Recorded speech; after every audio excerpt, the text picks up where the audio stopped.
भक्ती पटवून सांगितली. श्लोक प्रसिद्ध आहे. श्रवणम कीर्तनम विष्णू स्मरणम पादसेवनम अर्चनम वंदनम दास्यम सख्यम आत्मनिवेदनम. श्रवण भक्ती पहिली सांगितली आणि या भक्तीच्या टप्प्यांनी जाता जाता आम्हाला पोहोचायचे आत्मनिवेदनापर्यंत. मी कोण, हू आय एम या उत्तरापर्यंत. जगाच्या रहाड गाडग्यामध्ये जन्म झाला, उत्तम जीवन मिळालं, अव्यंग देह मिळाला, परमेश्वराने उत्तम समाजामध्ये, उत्तम मातापित्यांच्या पोटी, उत्तम गावामध्ये, उत्तम देशामध्ये जन्माला आम्हाला घातलं. इथे आल्यानंतर मनुष्य देहाची इति कर्तव्यता काय आहे, जीवन जगण्याचा नेमका मार्ग कुठला आहे, हा मार्ग न कळाल्यामुळे सध्या मनुष्य जीवन भरकटलेलं आहे. संभ्रांत अवस्था आहे, गोंधळलेली अवस्था आहे. नक्की करायचं काय, कुठल्या मार्गाने जायचं हे न कळल्यामुळे पेचात पडलेला मनुष्य, मराठीत बोलायचं झालं तर फ्रस्ट्रेशनमध्ये जातोय. असं म्हटलं की लवकर कळतं. फार नैराश्य. 2 वर्षाच्या पोराला सुद्धा टेन्शन असतं. ज्याचं त्याचं टेन्शन वेगळं आहे ना, ज्याच्या त्याच्या वैचारिक क्षमतेनुसार प्रत्येकजण व्यापलेला आहे, प्रत्येकजण त्रस्त आहे. सगळं असून सुद्धा एका गोष्टीची कमतरता आहे, ती म्हणजे चिरंतन आणि शाश्वत टिकणारं समाधान. जे सुख आम्हाला मिळतं असं वाटतं ते नश्वर आहे, पटकन संपतं. सुख सुख म्हणत आहे दुःख ठाकोनी आले. आत्ता सुख मिळतंय असं म्हणायला काही क्षणात दुःखाचा अनुभव आम्हाला मिळतो. मग जे सुख मिळतं ते चिरंतन नाही आहे हे पक्क आहे.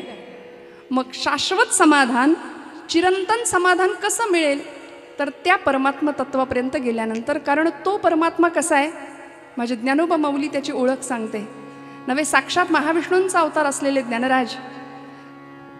जाणे अज मी अजर. माऊली ओवी लिहितात. मी कसा आहे, अज, अजर. अज म्हणजे अज, जन्मालाच आलो नाही. अजर, म्हातारपणच नाही.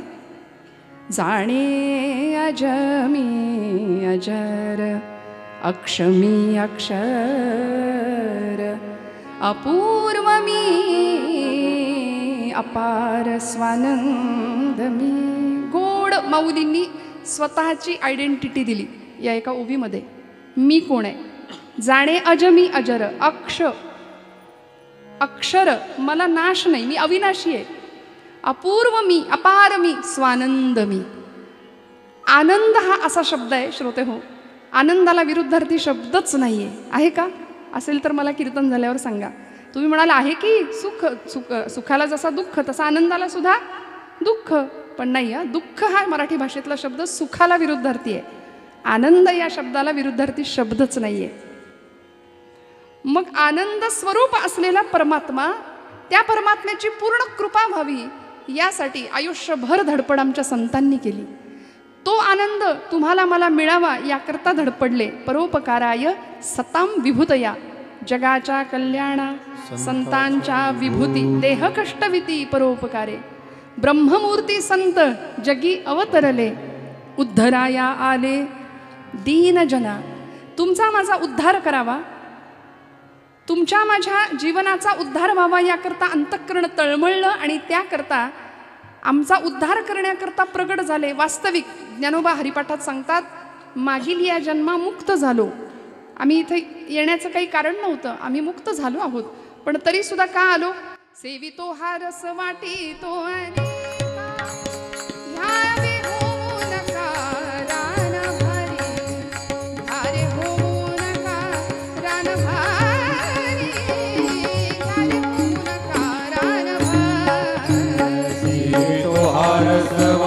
तो आनिका हरे हो नकारान भरे, हरे हो नकारान भरे, हरे हो नकारान भरे. ज्या ब्रह्मसाम्राज्याचा आनंद आम्ही घेतला, जे ब्रह्मसुख आम्ही अनुभवलं, ते चिरंतन शाश्वत सुख तुम्हाला प्राप्त व्हावं याकरता आम्ही आलो म्हणाले. सेवितो हा रस, आम्ही सेवन केलं, त्या रसाचं आम्ही पान केलं, तो रस तुम्हाला वाटायला आम्ही आलोय. जो आनंद स्वतःला मिळाला तो आनंद दुसऱ्यालाही मिळावा, ही उदात्ततेची जाणीव फक्त संत हृदयात असू शकते बरं का. ती तुमच्या माझ्याकडे नाही. आपण सगळे नेहमी कीर्तन ऐकणारी माणसं आहात, बहुश्रुत आहात. त्यामुळे कीर्तनाची अभिरुची आज जरी श्रोत्यांची बदलली असली तरी मला माहिती आहे इथला श्रोता कसा आहे. त्यामुळे सासूसुनांच्या गप्पा आपल्याला कीर्तनामध्ये करायच्या नाहीत. प्रपंच आहेच जो कटकट देतोच आहे आम्हाला आयुष्यभर, तो इथे 2 तासात परत आणायचा नाही. जेणेकरून मूर्ती ठसावी अंतरी श्रीहरीची, ऐसी कीर्तन मर्यादा हो संतांच्या घरची. नाथांनी सांगून दिलं, भक्ती ज्ञाना विरहित गोष्टी इतरा न कराव्या, प्रेम भरे वैराग्याच्या युक्ती विवराव्या. त्यामुळे बेसमेंट आमच्या कीर्तनाचं भक्ती असावं. आणि भक्तीने प्रफुल्लित असलेली आपण सर्व मंडळी आहात की अंतःकरणामध्ये भक्तीच उचंबळली आहे. आणि ही दिवाळी आहे आमची, खरं तर ही ज्ञानाची दिवाळी आहे. एरवी दिवाळी येते ती दिवाळं काढून नेते, पण ही संतांची आम्हाला त्यांनी दिलेली ही ज्ञानाची दिवाळी आहे. म्हणून आपण सगळे भाग्यवान आहोत की महाराष्ट्रासारख्या सुंदर राज्यामध्ये आपण राहतो की जी संतांच्या पदस्पर्शाने पुनीत पावन झालेली भूमी आहे. जेथे वैष्णवांचा वास, धन्य भूमी पुण्य देश, धन्य भूमी पुण्य देश, धन्य भूमी पुण्य देश. जेथे वैष्णवांचा वास, धन्य भूमी पुण्य देश, धन्य भूमी पुण्य देश, धन्य भूमी पुण्य देश. जेथे वैष्णवांचा वास, जेथे वैष्णवांचा वास, धन्य भूमी पुण्य देश, धन्य भूमी पुण्य देश. ओ जेथे वैष्णवांचा वास, धन्य भूमी पुण्य देश, धन्य भूमी पुण्य देश, धन्य भूमी पुण्य देश. जेथे वैष्णवांचा वास, धन्य भूमी पुण्य देश, धन्य भूमी पुण्य देश, धन्य भूमी पुण्य देश. जेथे वैष्णवांचा वास, धन्यभूमी पुण्यदेश. आणि आपण तर पुण्यवान अशा पुण्यात राहतो, म्हणून माऊली म्हणाले पुण्याची गणना कोण करी, नाही का? पुण्याची म्हटले का? नाही ना, पुण्याची गणना कोण करी. पण आपण भाग्यवान आहोत. पवित्र ते कुळ पावन तो देश, जेथे हरीचे दास जन्म घेती. धन्य आम्ही जन्म आलो, दास विठ्ठलाचे झालो. कुणी हेवा करावा आमच्या भाग्याचा, असं आमचं भाग्य आहे. आणि आज कीर्तनाचा रंग असा आहे, आपण सगळी गुणीजन मंडळी आहातच. ही मंडळी जीव तोडून वाजवतात, साथ करतात म्हणून कीर्तन आहे. ही मंडळी त्यांचं कसं पणाला लावतात म्हणून आम्ही सहजतेने बोलू शकतो, गाऊ शकतो. नाहीतर आम्हाला उगीच अहंकार होऊ शकतो, मी कीर्तन केलं असं नाही आहे. तुकोबा म्हणाले, तूची श्रोता वक्ता ज्ञानासी अंजन, सर्व होणे जाणे तुझी हाती. आणि विघ्नहर्ता असलेल्या गणपती बाप्पाच्या पूजेसाठी, ते अधिष्ठान समोर ठेवून त्याच्या जयंतीसाठी आपण इथे जमलो आहोत. त्यामुळे बुद्धीची देवता, विघ्नहर्ता असलेला गणनायक, स्थिर बुद्धी ज्याची आहे तोच स्थिर मांडी घालून बसू शकतो, याचं प्रतीक असलेले गणपती बाप्पा आहेत.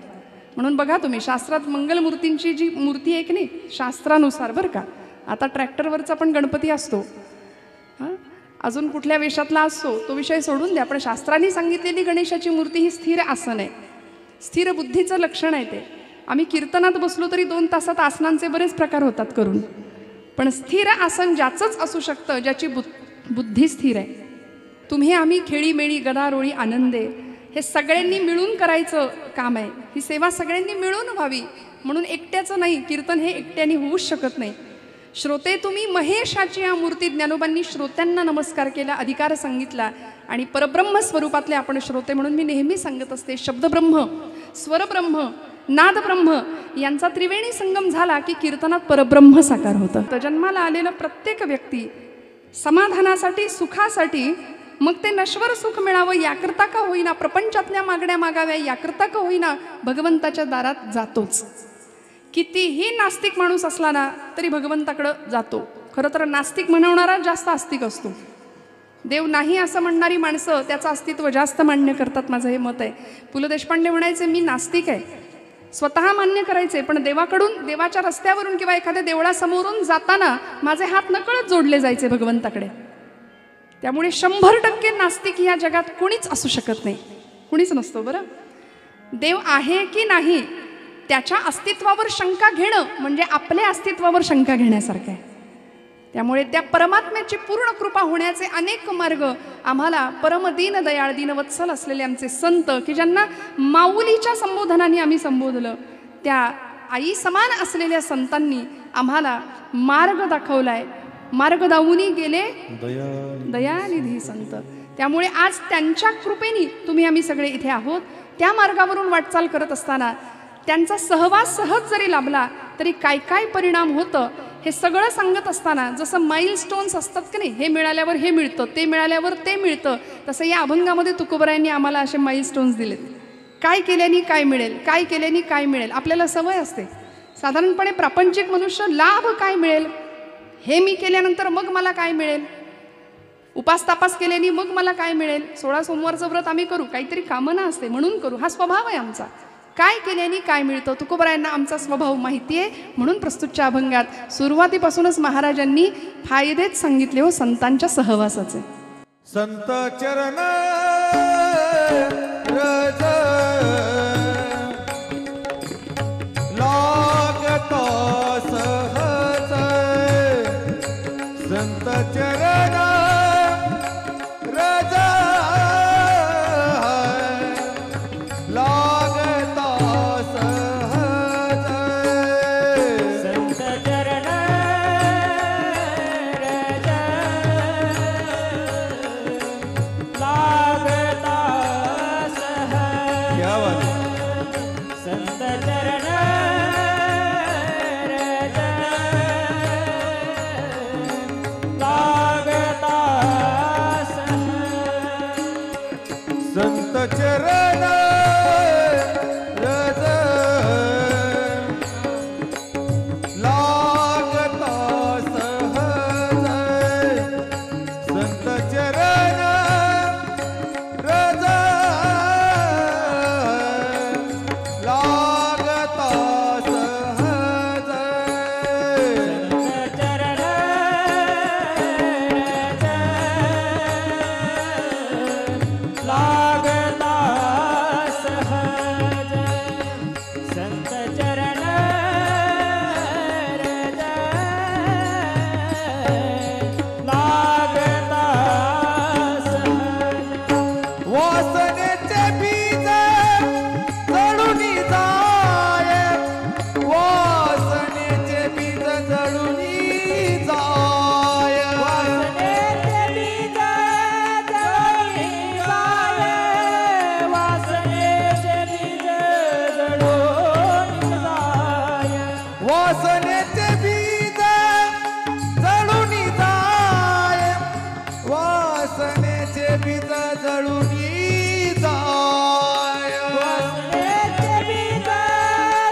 रज लागता सहज.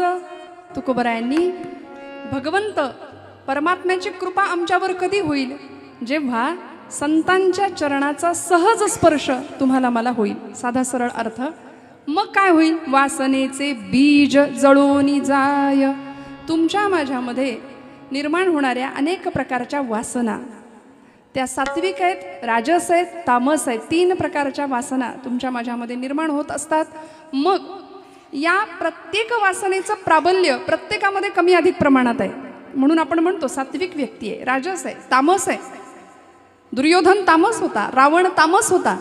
संतांकडे बघावं तर सत्व गुणांचा खजिना सापडतो. म्हणून कुळी कन्या पुत्र होती जे सात्विक, तयांचा हरिख वाटे देवा. जिथे सात्विक संतती जन्म घेते त्याचा आनंद भगवंताला सुद्धा होतो. हे पदोपदी आम्हाला संतांनी दाखवून दिले. मग आमच्यामध्ये या वासना कशा प्रकारे निर्माण होतात? प्रत्येक श्वासाला वासना निर्मिती आहे म्हटलंय.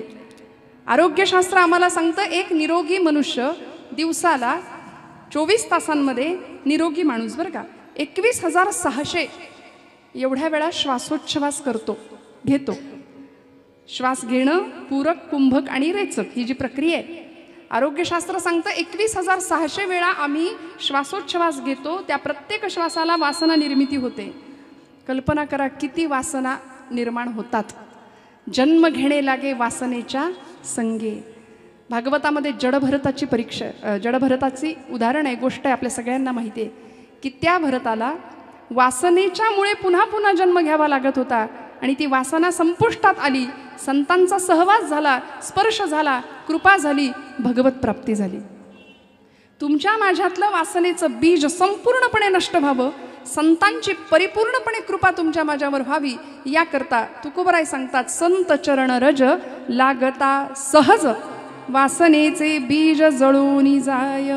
मग आता प्रश्न असा आहे की ज्या संतांच्या चरणाजवळ आम्हाला जायचं आहे, रज या शब्दाचा अर्थ आहे धूळ.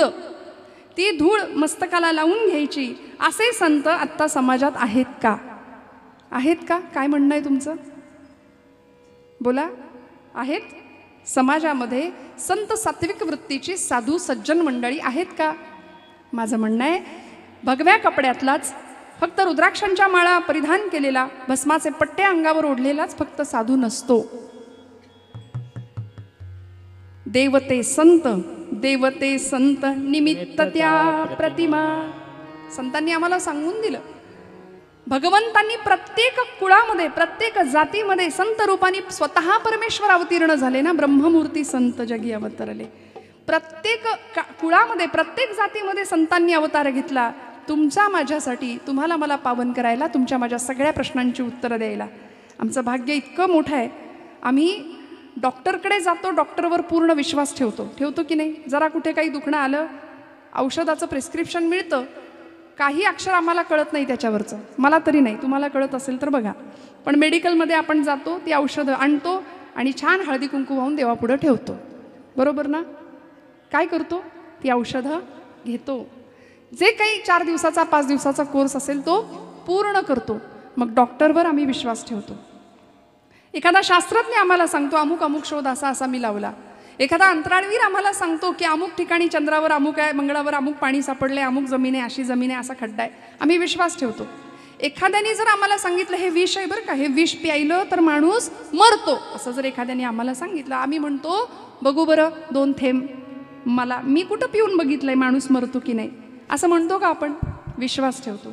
मग विषावर विश्वास ठेवतो, डॉक्टरवर विश्वास ठेवतो, एखाद्या अंतराळवीरावर, शास्त्रज्ञावर विश्वास ठेवतो. मग आत्मसाक्षात्कारी संत अंतर्बाह्य कळवळून आमच्या समाज स्वास्थ्याचं संजीवन मिळावं यासाठी धडपड करतायत. मृदुसवाय नवनीत तैसे सज्जनांचे चित्त. कसं ओळखायचंय? तुकोबरायांनी क्रायटेरिया दिला. ज्यांच्या चरणाजवळ जावं, ज्यांच्या चरणांची धूळ मस्तकाला लावावीत, अशी सज्जन मंडळी आहेत का? जे का रंजले गांजले त्यासी म्हणे जो आपुले, तोची साधू ओळखावा देव तेथेची जाणावा. किती सोपं सांगितलं. याहून सोपं काय सांगायचं? प्रत्येकाला आपलं म्हणण्याची वृत्ती आज समाजामध्ये दिसत नाही. आणि ज्याच्याकडे आहे तो संत खुशाल ओळखावा, तो सज्जन आहे, तो साधू आहे. ज्यांनी म्हणजे षडविकार धुतलेत तो साधू, ज्यांनी धुतलेत तो साधू आहे. मग अशा संतांच्या चरणाजवळ आम्ही जावं. आणि मी पुन्हा पुन्हा सांगते की आपलं भाग्य इतकं की या महाराष्ट्रामध्ये ज्ञानोबा तुकोबांसारखे संत आम्हाला लाभले. बहिणाबाईंनी संत परंपरेची विकास यात्रा आम्हाला सांगितली आहे. संत कृपा झाली इमारत फळा आली, ज्ञानदेवे रचिला पाया, उभारिले देवालया. माऊलींनी रचलेल्या या इमारतीवरती, पाया रचलेल्या इमारतीवरती संतांनी हळूहळू हळूहळू आपलं बांधकाम केलं. असा सुंदर नामाचा प्रसार, भक्तीचा प्रचार केला की तुकोबारायांनी पुढच्या काळामध्ये त्या धर्ममंदिरावरती कळस चढवला आणि संतांचे मुकुटमणी म्हणून शिरोधार्य झाले तुकोबाराय. ज्ञानोबांपासून नामदेव, नामदेवांपासून नाथबाबा, नाथांपासून तुकोबाराय, तुकोबारायांपासून समर्थ रामदास स्वामी आणि अलीकडच्या काळातले अनेक संत, प्रत्येकाने आईच्या कळवळ्यांनी फक्त आणि फक्त तुमचं माझं कल्याणच चिंतन केलं. म्हणून संतांना आपण लोण्याची उपमा देतो का? कारण लोण्याला ताप दिला तर ते लोणी वितळतं. संतांचं हृदय दुसऱ्याच्या हृदयाने, त्या हृदयाला होणाऱ्या तापाने वितळतं, म्हणून ते श्रेष्ठ आहेत. आज तुम्हाला मला इतरांना होणाऱ्या त्रासाचा त्रास होतो का हो? आम्हाला वाटतं बरं झालं सरकारने मोहीम काढली होती, पाणी अडवा, आपण जागे आहेत ना, पाणी जिरवा. पण आम्ही थोडा बदल केला. आम्ही म्हणलो याची अडवा त्याची जिरवा. का हो?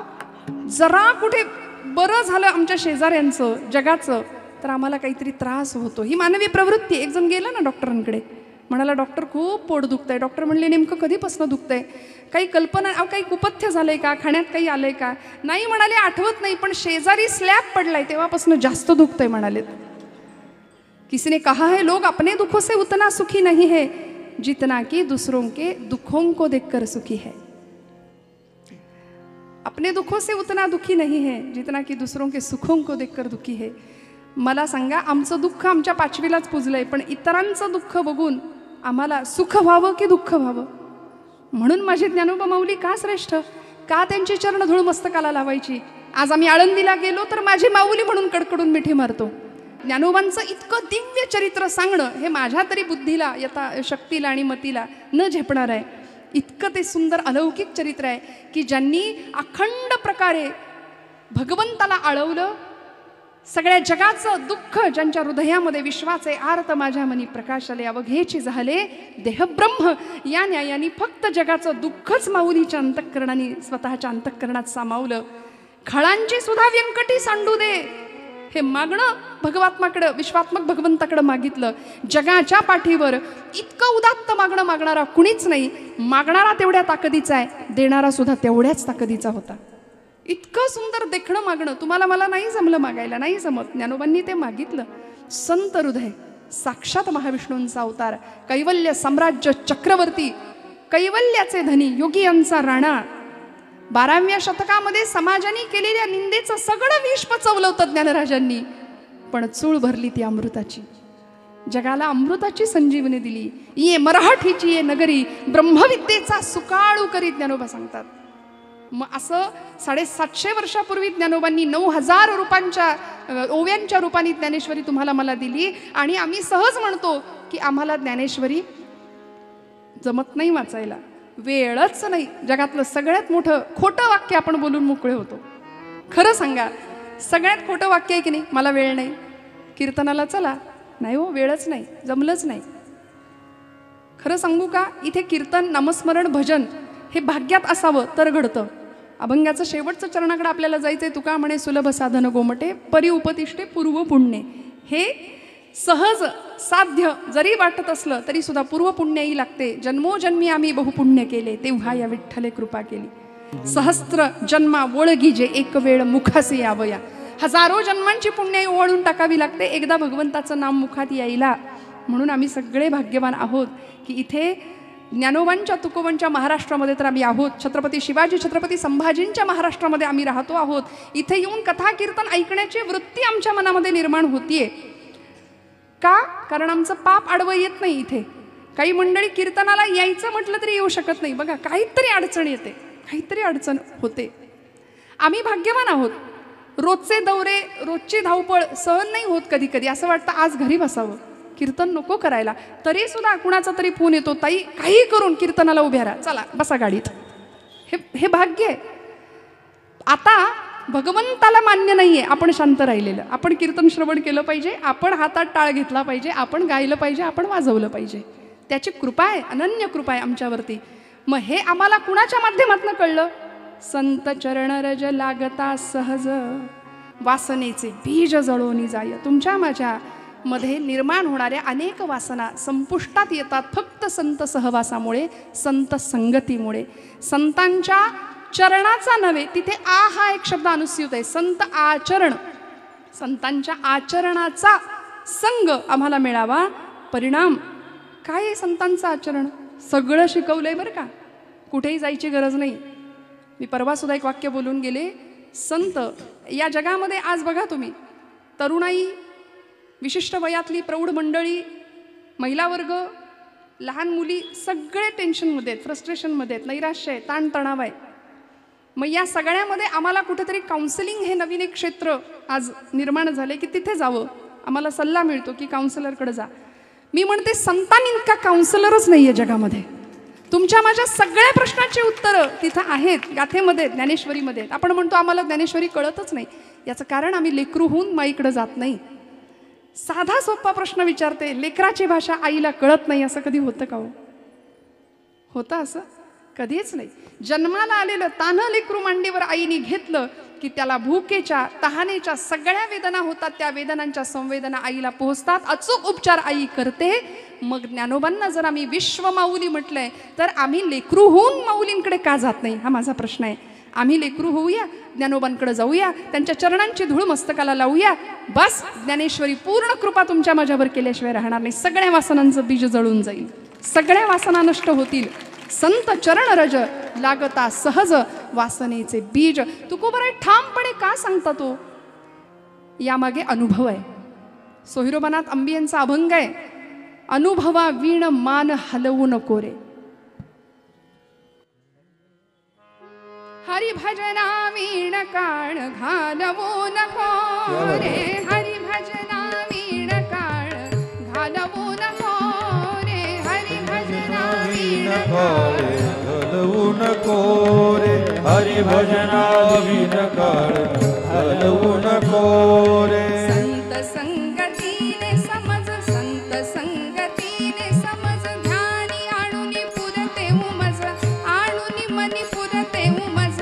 अनुभवा वीण मान, अनुभवा वीण मान हलवू नको रे. हरिभजना वीण काळ घालवू नको रे. हरिभजना वीण काळ घालवू नको रे. हरिभजना वीण काळ घालवू नको रे. संत संगतीने समज, आणुनी मनी पुरते उमज. अनुभवा वीण मान हलवू नको रे. म्हणून आधी केले मग सांगितले, ही संतांची धारणा होती. तुकोबराय ठामपणे आम्हाला अनुभव आल्यानंतर सांगतात की माझ्यावर विश्वास ठेवा. संतांचा सहज स्पर्श तुमच्या माझ्या जीवनाला होऊ द्या. संतांच्या स्पर्शामुळे, त्या आचरणामुळे सगळ्या प्रश्नांची उत्तरं तर मिळतीलच, पण तुमच्या माझ्यातल्या सगळ्या कुवासना नष्ट होतील हे खात्रीशीर तुकोबराय सांगतात. आणि एकदा का वाईट वासनांचा नाश झाला की हृदयामध्ये होतं काय? अभंगाचं दुसरं चरण. मग राम नामे उपजे आवडी. मग राम नामे उपजे आवडी. मग राम नामे उपजे आवडी. मग राम नामे उपजे आवडी. मग राम नामे उपजे आवडी.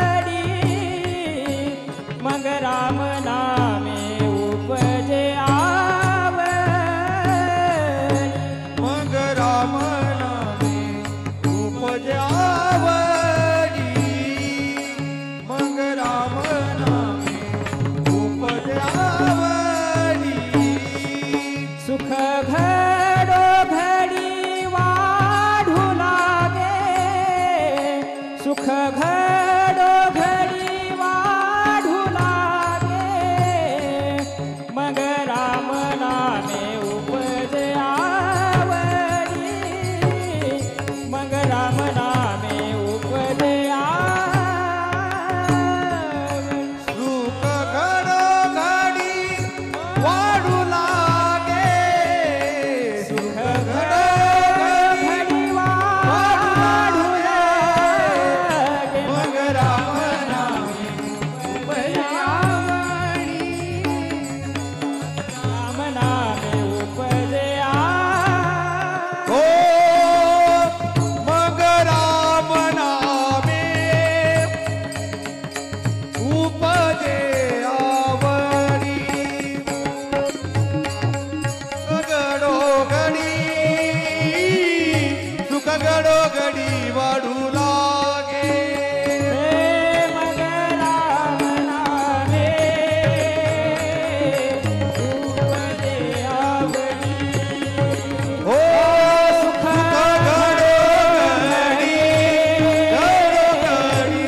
राम नामी उपजे आवडी सुख घडोघडी वाढो लागे.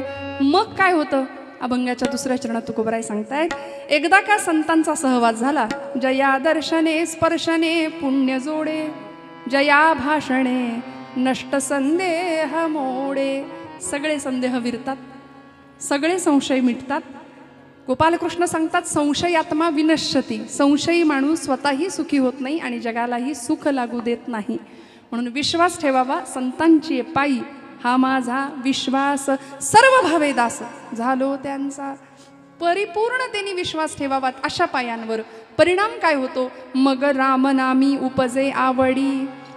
तुकोबरायांचं इष्ट आराध्य दैवत पंढरीश पांडुरंग आहे, तरी सुद्धा रामरायाबद्दलचं नाम किंवा त्याच्याविषयीची गोडी तुमच्या माझ्या हृदयामध्ये वाढीच लागते असं तुकोबराय म्हणतात. याचं कारण राम हा इथला बीज मंत्र आहे. बरं, आमचा बीज मंत्र आहे. लोकांना वाटतं राम गेल्यावर म्हणतात फक्त. आपण काय म्हणतो? माणूस गेल्यानंतर राम राहिला नाही, राम गेला. मग तो राम तुमच्या माझ्या हृदयात आहे हे आम्हाला मान्य आहे. या हृदयामध्ये मी रामू असता सर्व सुखांचा आरामू, परिभ्रांतासी कामू विषयावरी. या हृदयामध्ये मी रामू. माऊली आम्हाला प्रश्न विचारते, कशाला भ्रांत चित्त होता, कशाला विषयांकडे चित्त नेता? मी आहे या हृदयामध्ये मी रामू. ॲड्रेस सांगितलाय, भगवंत इथं आहे. साठविला हरी जी हृदय मंदिरी, त्यांची सरली येरझार झाला सफल व्यापार. मग त्या रामनामाबद्दलचं प्रेम वाढायला लागतं आपोआप. तुकोबरायांचं म्हणणं आहे. आम्हाला वाटतं राम फक्त रामनाम सत्य आहे तेव्हाच म्हणतात की काय, पण खरं सांगू आता नाही म्हणलो तर तेव्हा लवकर म्हणावं लागेल हे निश्चित आहे. अंतःकरणातली हृदयातली आत्मशक्ती म्हणजे राम आहे. मर्यादेचा मूर्तिमंत आदर्श म्हणजे राम आहे. मर्यादा पुरुषोत्तम प्रभू रामचंद्रांचं जीवन प्रत्येकाने समोर ठेवावं यासाठी तुकोबराय आज आम्हाला अभंगात मग रामनामीच सांगतात. का बरं? मंगलमूर्तींचं अधिष्ठान समोर आहे. अयोध्येमध्ये प्रभू राम विराजमान आहेत. आम्ही भाग्यवान आहोत.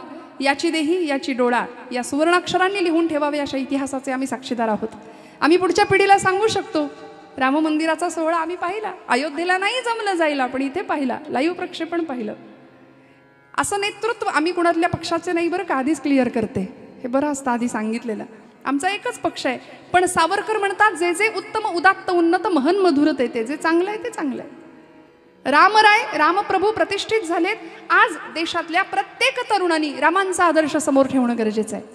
रामनाम घेणं गरजेचं आहे. कारण आजूबाजूला आपण पाहिलं तर अनीती याचं दर्शन आम्हाला होतं आहे. मर्यादेचं उल्लंघन आम्हाला आजूबाजूला दिसतंय. बघा, अन्याय, अत्याचार, भ्रष्टाचार, अनाचार. सकाळी उठल्यानंतर पेपर उघडूया, एखादी सोशल मीडियाची बातमी बघूया, काय दिसतं या पलीकडे जाऊन आम्हाला? जग इतकं जवळ आलंय, पण जवळ आलेलं जग कितपत आज सहनशील आहे, सुंदर आहे, याविषयी खंत आहे, याविषयी शंका आहे, संदेह आहे. मग मला असं वाटतं समाजामध्ये मर्यादेचंच दर्शन व्हायचं असेल तर आज सिंहासनावर धर्मरूपामध्ये रामच असणं फार गरजेचं आहे. म्हणून अयोध्येमध्ये प्रभू रामराय विराजमान आहेत. वसिष्ठ ऋषींनी सांगितले रामो विग्रहवान धर्म. राम ही धर्माची मूर्ती आहे. धर्म मूर्तिमंत स्वरूपामध्ये सिंहासनावर विराजमान आहे. त्यामुळे आता आम्हाला घाबरायची गरज नाही. रामाचा उल्लेख करणारा, विठ्ठलाचं नाम घेणारा, घाबरायचीच गरज नाही. पण दुर्दैव असं आहे, अध्यात्म करणारी, अध्यात्म श्रवण करणारी, कीर्तनाला येणारी माणसं फार कॉन्फिडन्सच नाही त्यांच्याकडे, लो कॉन्फिडन्स. मग हे केलं तर ते होईल, मग असं केलं तर तसं होईल, कशाला इतके घाबरतो आम्ही? निर्भयता अध्यात्म आम्हाला देते. श्रोते हो, अध्यात्माकडून मिळालेली सुंदर देणगी आहे. मनुष्य निर्भय बनतो. निष्काम निश्चल विठ्ठली विश्वास पाहू नये वास आणिकांची तुकोबराय जर आम्हाला सांगत असतील तर हे सगळं संतांच्या सहवासाने मिळेल, अध्यात्म श्रवणाने मिळेल. त्यामुळे जीवनामध्ये राम आल्याशिवाय राहणार नाही. मी आज माझ्या प्रत्येक तरुण भावंडांना सांगतेय की आता आमच्या हातामध्ये मोबाईल नावाचं ते डबडं आहे. प्रत्येकाच्या हातामध्ये, सगळे ॲडिक्ट आहोत आम्ही, अगदी आबाल वृद्ध. म्हणजे लहानांनाच दोष आम्ही देतो, पोराला काही कळतच नाही, सारखा मोबाईल घेतो.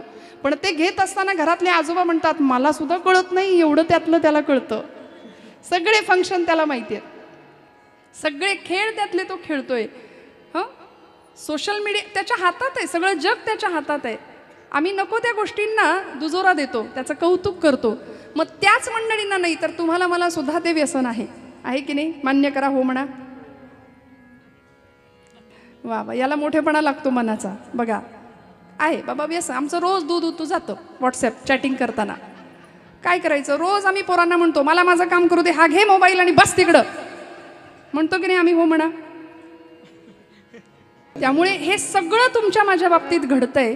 मग मर्यादा आम्ही कधी शिकणार?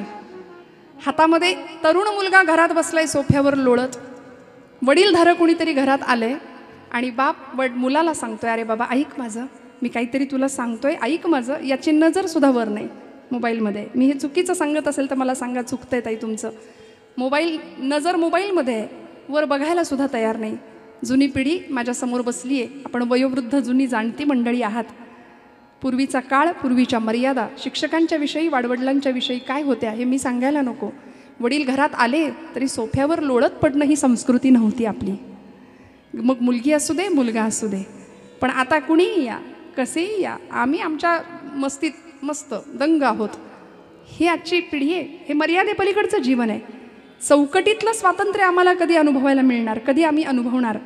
स्वातंत्र्य असलंच पाहिजे, पण स्वातंत्र्य आणि स्वैराचार या दोन गोष्टी परिपूर्णपणे भिन्न आहेत. याची जाणीव आमच्या देशातल्या तरुणांना, मग मुलीबाळींना आणि मुलांना कधी होणार?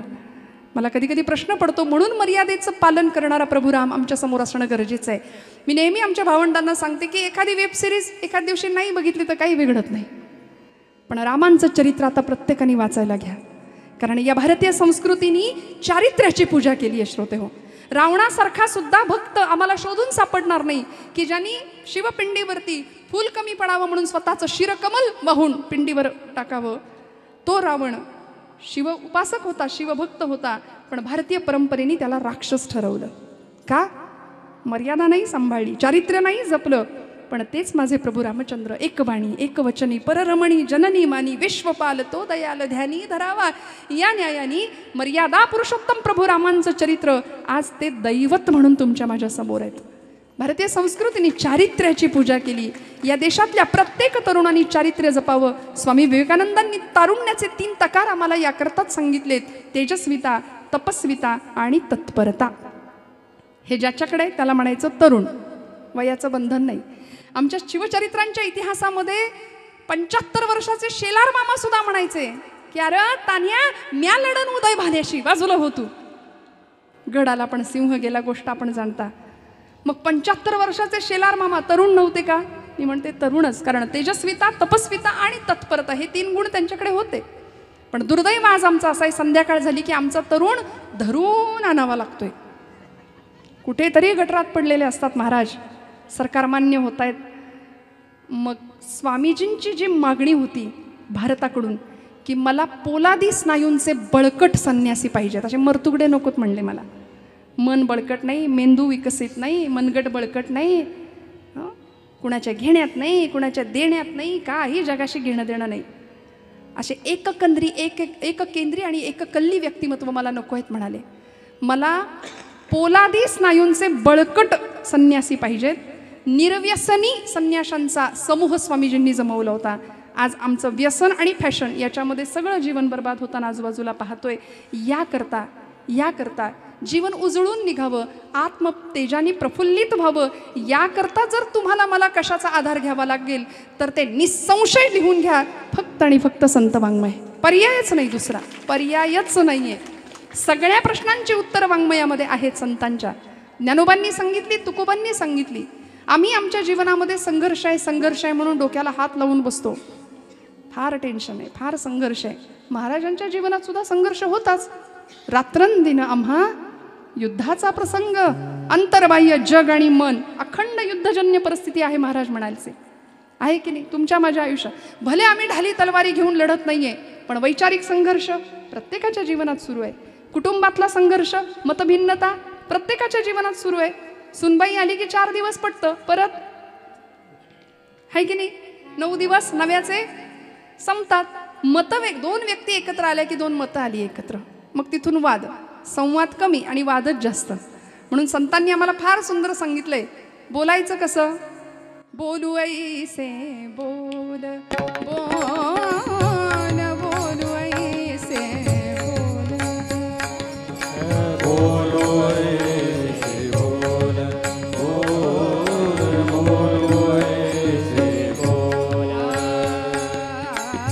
बोलू ऐसे बोले बोले, बोलू ऐसे बोले, जेणे बोले विठ्ठल डोले हो, जेणे बोले विठ्ठल डोले, जेणे बोले विठ्ठल डोले, जेणे बोले विठ्ठल डोले, प्रेम सर्वांगाचे आई, प्रेम सर्वांगाचे आई.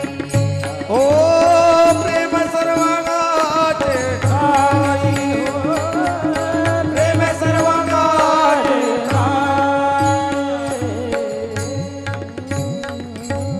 बोलू ऐसे बोले, जेणे बोले विठ्ठल डोले. माझ्या बोलण्याने समोरच्याच्या हृदयातला विठ्ठल डोलला पाहिजे.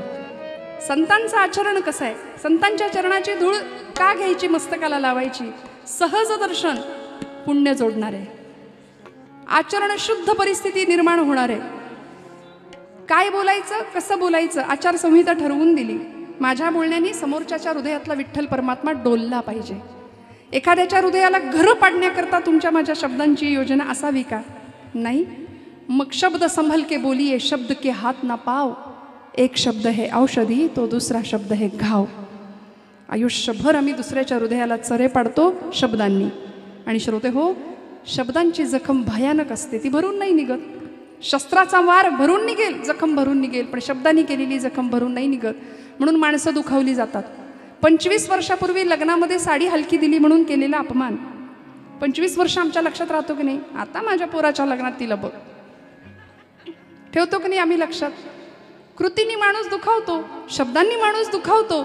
मग एखाद्याला दुखवण्याकरता आमची योजना नाही आहे. बरं, काय किती सिरियसली घ्यावं?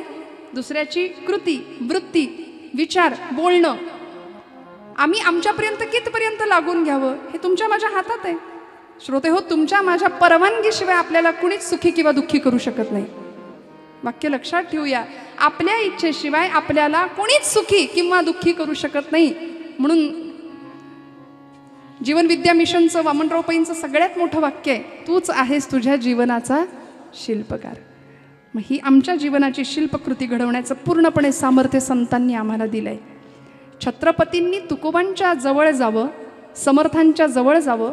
आता आम्ही इतके बुद्धीचे फाटे फोडतो की छत्रपतींचे गुरु कोण याच्यातच आमचं जीवन चाललंय वाद घालण्यात. असू दे ना, गेले समर्थांकडे, गेले तुकोबांकडे. भक्तीची शिकवण तुकोबांनी दिली, शक्तीची शिकवण समर्थांनी दिली. कशाला आम्ही आमच्या बुद्धी पाजळायचे, विनाकारण वाद घालत बसायचे समाजामध्ये? पण आपल्या उपाशी विठोबा असू दे किंवा पासोड्या विठोबाचं मंदिर असू दे, निवडुंगा विठोबाचं मंदिर असू दे, तुकोबारायांचं कीर्तन व्हायचं पुण्यामध्ये. आणि छत्रपती शिवप्रभू शककर्ता राजा होता, हिंदवी स्वराज्य संस्थापक राजा होते, पण तुकोबारायांच्या कीर्तनात जाऊन बसायचे. संत चरण रज लागता सहज. का? माहिती होतं, आईने पूर्णपणे संस्कार करूनच पाठवलं होतं की राजा, रामासारखं व्हायचं असेल, कृष्णासारखं व्हायचं असेल तर तुला श्रवण करावं लागेल. रामायण कथा, महाभारत कथा, हे या सगळ्याचे संस्कार पूर्वापासून होत होते. म्हणून तर शककर्ता राजा महाराष्ट्राला मिळू शकला छत्रपतींच्या रूपाने. श्रोते हो, म्हणून मिळू शकला. जिजाईंसारख्या 50 वर्षाच्या राजकारणाचा दीर्घ अनुभव असलेली एक खमकी स्त्री पाठीमागे उभी होती. आम्हाला असं वाटतं चमत्कार घडला की काय, राजे आले म्हणजे. नाही, भवानी मातेने असा आशीर्वाद दिला, इकडून काहीतरी लाईट आला, ते TV मध्ये आपण बघतो आणि झाले राजे प्रगट, असं झालंय? नाही. प्रचंड तडजोड आहे, प्रचंड कष्ट आहे, प्रचंड मेहनत आहे, रक्ताचं पाणी करून माझ्या जिजाऊ साहेबांनी राजांना घडवलंय. आज तुम्ही आम्ही आमच्या मुलांकडून फार अपेक्षा करतो, खूप अपेक्षा करतो. भरपूर मोठा हो, भरपूर शिक आणि भरपूर, बस संपलं तुझं जीवन ध्येय. या पलीकडे जाऊन माझ्या मातृभूमीसाठी काहीतरी कर, या भारत देशाचा सुजाण नागरिक हो, तुझं जीवन इतरांच्या कामी कसं येईल याच्यासाठी काहीतरी विचार कर, असं सांगणाऱ्या किती माता आहेत मला सांगा. म्हणून भगतसिंग ज्यावेळी फासावर जात होते ना, त्यावेळी भगतसिंगांची आई रडायला लागली.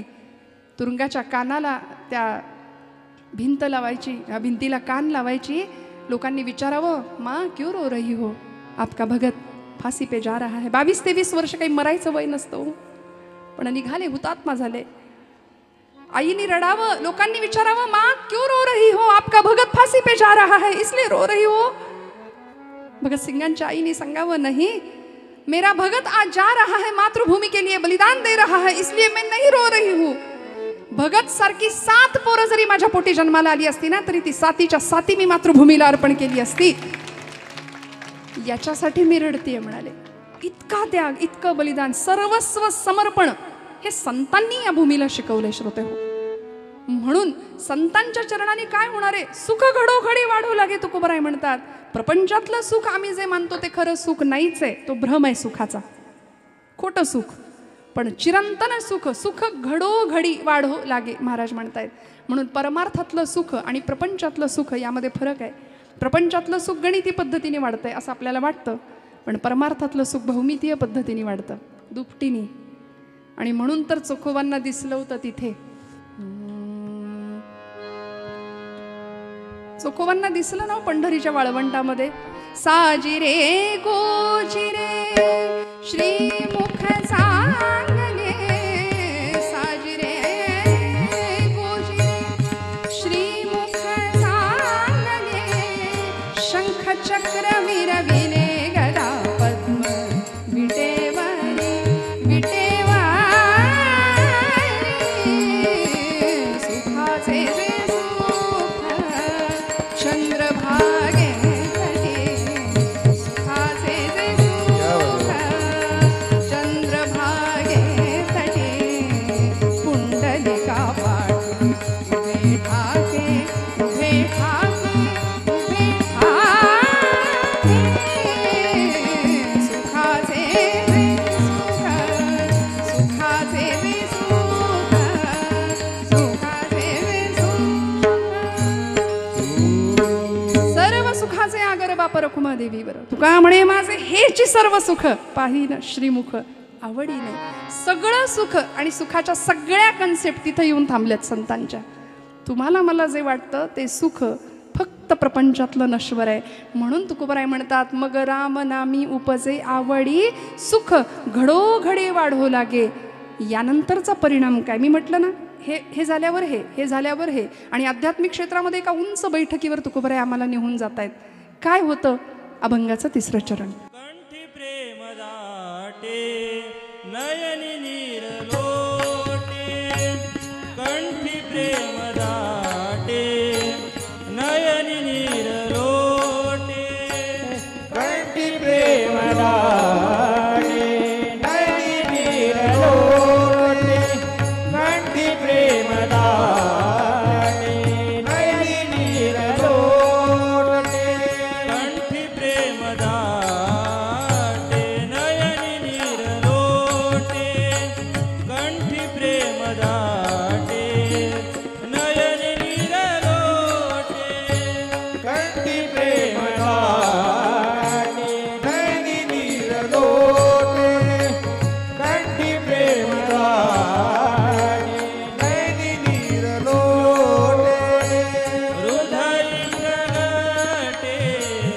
राम रूप, हृदय प्रगटे राम रूप, मग राम नामी उपजे आवडी, मग राम नामी उपजे आवडी, हृदय प्रगटे राम रूप, हृदय प्रगटे राम रूप, मग राम नामी उपजे आवडी, मग राम नामी उपजे आवडी. कंठी प्रेम दाटे. काय होणार आहे, संतांचा सहवास मिळाला, मग काय झालं, मग रामनामी उपजे आवडी, सुख घडोघडी वाढो लागे. मग काय झालं, कंठी प्रेम दाटे नयनी नीर लोटे. उगीच डोळ्यातून पाणी येत नाही बरं का, त्याच्याकरता हृदय थोडंसं संवेदनाशील असावं लागतं. परवा एकाने मला विचारलं, खरंच आळंदीमध्ये माऊली आहेत का? मला इतका राग आला होता. पण म्हटलं, तो म्हणाला, खरंच त्या दगडामध्ये माऊली आहेत का?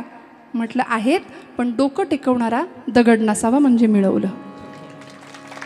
दगडाच्या पाषाणाच्या हृदयाची माणसं आम्हाला माणसातला माणूस दिसे ना, दगडातला देव कुठून दिसणार? मग ही अवस्था परमार्थातली कधी आम्हाला प्राप्त होणार? मला सांगा, जातिवंत वारकऱ्याला विचारा, मैलोन मैल पायपीट करून पांडुरंग परमात्म्याचं मुखदर्शन जरी नुसतं झालं तरी घळघळ घळघळ डोळ्यातनं पाणी वाहतं की नाही?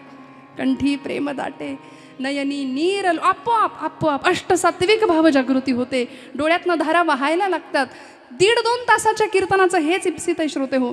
1.5-2 तासाच्या कीर्तनामध्ये एखादा क्षण असा येतो की आम्ही सगळं विसरतो आणि हृदय गलबलून निघतं. तो क्षण मोक्षाचा आहे. माझी माऊली म्हणते, येथ मनाचा मारू न करता, इंद्रिया दुःख न देता, येथे मोक्ष असे आयता श्रवणाची. कुठेही मन मारायला नाही सांगितलं, कुठेही इंद्रियांना दुःख द्यायला नाही सांगितलं, जंगलात जायला नाही सांगितलं, तपश्चर्या करायला नाही. फक्त म्हणाले कीर्तनात येऊन बसा, आयता मोक्ष आपल्याला मिळणार आहे. आयता मोक्ष कीर्तनामध्ये आम्हाला दिलाय. आणि हे सगळं ज्यांच्या कृपेने मिळालं, अशा आमच्या विश्ववंद्य माऊली ज्ञानोबारायांनी जिथे अवतार घेतला, साक्षात महाविष्णूंचा अवतार, कैवल्याचा पुतळा प्रकटला भूतळा, चैतन्याचा जिव्हाळा. किती सहृदय अंतःकरण होतो. खळांचा दुष्टपणा खळपणा नष्ट व्हावा, व्यंकटी सांडावी, याकरता परमात्म्याकडे मागणारा एक सुंदर योग्यांचा राणा होता. भगवंताला पाहिलं होतं, अनंत रूपे अनंत वेशे, अनंत रूपे अनंत वेशे, देखिला म्या त्यास,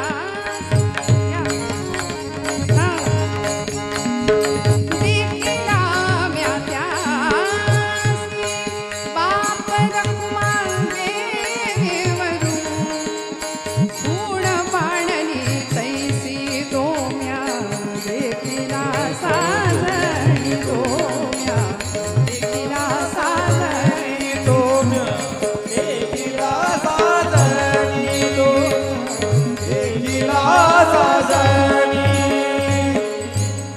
कशाच्या बळावर योग्यांचा राणा हे पद कशाच्या बळावर मिळवलं? अनंत रूपे अनंत वेशे देखिला म्या त्यासी, बाप रखुमा देवीवरू खूण पाणली तैसी. सगळं श्रेष्ठत्व गुरु माऊलींना देऊन माऊली मोकळे होतात. हा ज्ञानू निवृत्तीने केला. निवृत्ती प्रसादे ज्ञानदेव बोले, बाप रखुमा देवीवरू विठ्ठलू रे, तुझं सगुण म्हणू की निर्गुण रे.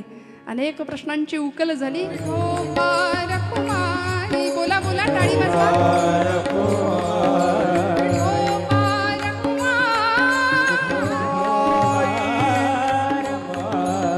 विठोबा रखुमाई, विठोबा रखुमाई, विठोबा रखुमाई, विठोबा रखुमाई. कुंडलिक वरदा हरी विठ्ठल श्री ज्ञानदेव, पंढरीनाथ भगवान, माऊली ज्ञानेश्वर महाराज, जगद्गुरु श्री तुकाराम महाराज की.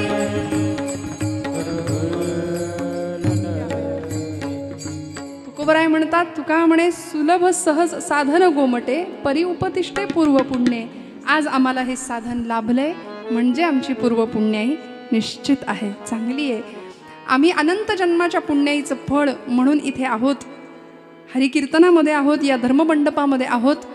आज या सेवेसाठी आपल्या सगळ्यांची उपस्थिती इथे आहे. भगवंताची पूर्ण कृपा प्राप्त व्हावी म्हणून प्रत्येक जीव तळमळतोय. कारण जीवाला अपूर्णता आहे, जीव पूर्ण होण्याच्या धडपडीत आहे आणि पूर्णत्व प्राप्त होण्याकरता या धर्ममंडपामध्ये यावं लागेल. कीर्तन कथा श्रवण कराव्या लागतील. पूज्य डोंगरी शास्त्रीजी सांगायचे, कथा के लिए जाने की हमारी औकात क्या है. आम्ही कोण कथा कीर्तन श्रवण करणारे? कथा के लिए तो वो जाते हैं जिनको बाकी बिहारी बुलाते हैं. तिकडून बोलावणं यावं लागतं.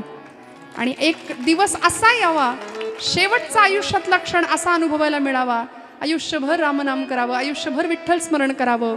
मग जब ओठ कंठ चले नाही, आता बसलेलं उठवत नाही, उठलेलं बसवत नाही, अशी अवस्था. जिव्हा रटे न राम, तेव्हा राम हमारा जप करे हम बैठे आराम, अशी परिस्थिती निर्माण व्हावी परमात्म्याची पूर्ण कृपा तुमच्या माझ्यावर प्राप्त व्हावी. या कीर्तन सोहळ्यासाठी आपण मला निमंत्रित केलं. संयोजकांना मनापासून धन्यवाद द्यावेत तेवढे थोडे आहेत श्रोते हो. पण आपली सेवा पार पडत असताना एकच सांगेन की जीवनामध्ये अंतःकरणाची शुद्धता आणि नीतिमत्तेचं आचरण या 2 गोष्टी जर तुमच्या माझ्याकडे असेल तर मी हात जोडून सांगते, माझ्यावर विश्वास ठेवा. परमेश्वर काटासुद्धा टोचून न देण्याची जबाबदारी घेतो. बस उत्तम मर्यादातलं आचरण, नीतीचं आचरण, शुद्ध नीतिमत्ता, अंतःकरण शुद्ध. माणसाच्या 2 प्रतिमा असतात, एक वस्तुस्थितीत असलेली आणि एक जगाला दिसणारी. माणूस दिसतं तसं नसतं म्हणतो की नाही आपण. त्यामुळे सहज जगूया, जसे आहोत तसे प्रदर्शित होऊया, हे की नाही.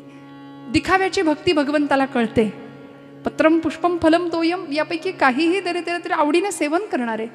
नाम आनंदाने घेऊया. येता जाता उठता बसता जनाबाईंनी घेतलं, कान्होपात्रेंनी घेतलं, अनेकांनी घेतलं. ते नाम तुमच्या माझ्या मुखात अखंड यावं. संतांची पूर्ण कृपा तुमच्या माझ्यावर राहावी. या एका धारणेने आजच्या कीर्तन सेवेला विराम देते.